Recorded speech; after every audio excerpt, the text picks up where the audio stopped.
Hello there, it's Walter from Champions Way. Today, basically, I'm going to show you how to float images on your website. So by floating images, I mean placing content left justified, right justified to the image. Kind of same way that you see down below here. You've got text on one side, then you got an image on another side. Basically, that's kind of floating your image. So let's go ahead and get this started. So what I'm going to do is I'm going to go ahead and get logged in to my web page. Then from here, you basically want to go into your app suites. By app suites, I mean very top right, there's a few dockets here, basically money, office, social site. These are called app suites. So the more apps you add, of course, the more dockets you're going to have in the very top right here. So I'm going to go to my social site app suite, and you see that app suite will now change into a set of new tabs, which is basically your public website, let's say. So basically any tabs here, basically the public will be able to view. So what we're going to do is we're going to go ahead and I'm going to go to my home page and I'm going to click on edit.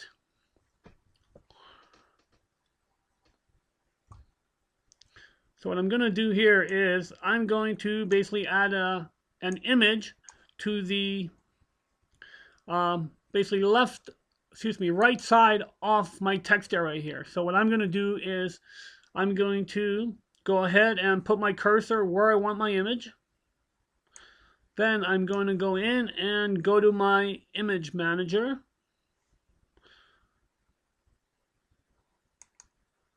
Just click on it once and it's going to open up for you. And what we're going to do is we're going to click on the upload button for us to be able to select an image from our hard drive or from your computer. So I'm just going to go into my pictures, and from here I'm going to go ahead and use a sample image. So I'm going to go ahead and open this one, and I'm going to hit the upload button. Now as soon as it uploads into your photo gallery within your database, you're going to have two links at the bottom right of that screen. You're going to have preview and properties. If I go to properties, now this is going to show us the width and the height. By connecting the little plug at the end, this will basically change your width and height proportionally to one another. So if I change my width, my height will automatically change. So if I don't join these together and I change my width, my height will remain the same. Therefore, the picture will basically be disproportional.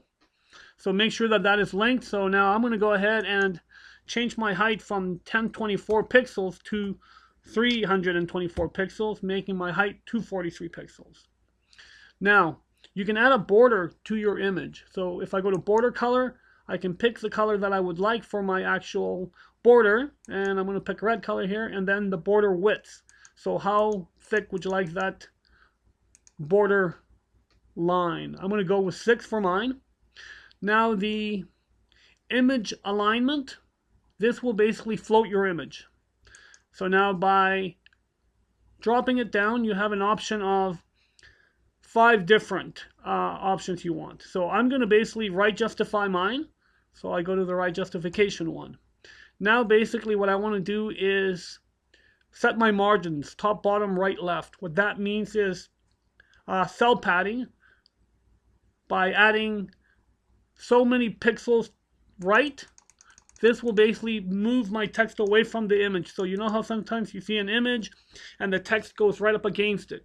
We don't want that. We want to cell pad that text and image so there's an actual free space in between them. So I'm going to pad mine 15 pixels, and I'm also going to basically pad it 10 pixels from the top. So meaning if there's any text on top of my image, it will be 10 pixels away from it.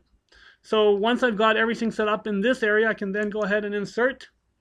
And now you will see that my image has inserted to the right of my content area. And by cell padding, I was meaning the area between your text to the actual red line, horizontally and vertically. So that is my margins within the actual editor itself.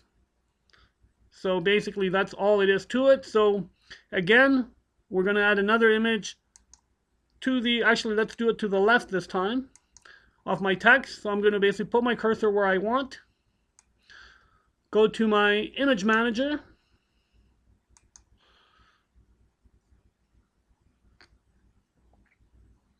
upload an image. So now we're going to go with the jellyfish this time and hit the open, and I'm going to upload it. Once again, I will go into the actual properties of my image. Bottom right, preview and properties. Now again, I'm going to join up the little link there so the proportions stay the same for my width and my height. So I'm going to change that again from 1024 pixels to 324 pixels, making my height 243 pixels. Again, I'm going to use the same border color, which will be red, just so everything's uniform, and the same border width, which will be 6 once again. My image alignment, instead of having it right, what I did last time, I'm going to do it left. Now again, the margins, this is basically your cell padding. How much distance between the bottom of your text and the top of the image, or the left side of the image to the actual text, running horizontally, of course. So I'm going to do the same. I'm going to basically place 10 pixels top, and I'm going to do, instead of right this time, I'm going to do it left, because my text is to the left of the image. So we're going to go ahead and do 15, and I'm going to go ahead and insert that. So now if we go down to our image, you're going to notice that the image has been added. But you can see that because I basically added my self padding 15 pixels to the left, I basically don't know my directions. It should have been 15 pixels to the right. So a quick way to fix this is just right click on the image and go to properties. We're right back to the same property box we were a second ago. But instead of putting 15 pixels left, I'm doing 15 right, because the text is to the right of the image, not left. And you can see the actual text spreads away from the actual image. I hope this was informative. Have a great day, and we'll see you soon.